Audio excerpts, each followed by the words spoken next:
Magandang hapon po, Ivan Mary na po ito. Ito ang News TV Live. Kapapasok lamang ng balita, kasalukuyang nasusunog ang barangay Naranghita sa Project 2 Quezon City. Umabot na po sa 5th alarm ang sunog na nagsimula pasado 1:00 ng hapon.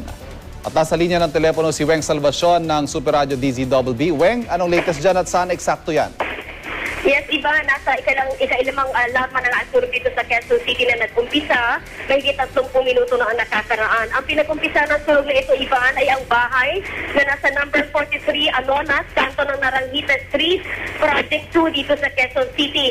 Meron ang low office sa bahay na ito pero hindi pa matukoy ng arson investigators kung sino ang may-ari nito, pati na yung bahay. Marami ng fire trucks mula sa Bureau of Fire Protection at mag-fire volunteers ang nagtutulong-tulong ngayon na mag-apula ng apoy. Pero hanggang ngayon, makapal pa rin po ang maitim na usok na lumalabas dito sa bahay na pinag-umpisahan ng sunog. Meron din makalapit pa na bahay ito na luma at charity materials, pero iban masasabi natin na hindi naman ito lugar ng mga informal settlers. Dahil puno na po ng mga fire trucks mula sa volunteers at PFP, itong kahabaan ng sarado naman ito ngayon sa daloy ng trapiko. Ivan? Yes, Weng, pakiulit lamang yung eksaktong lokasyon kung saan nagaganap yung sunog. Dito sa kanto ng Anonas at Naranghita Street, Project 2, Quezon City.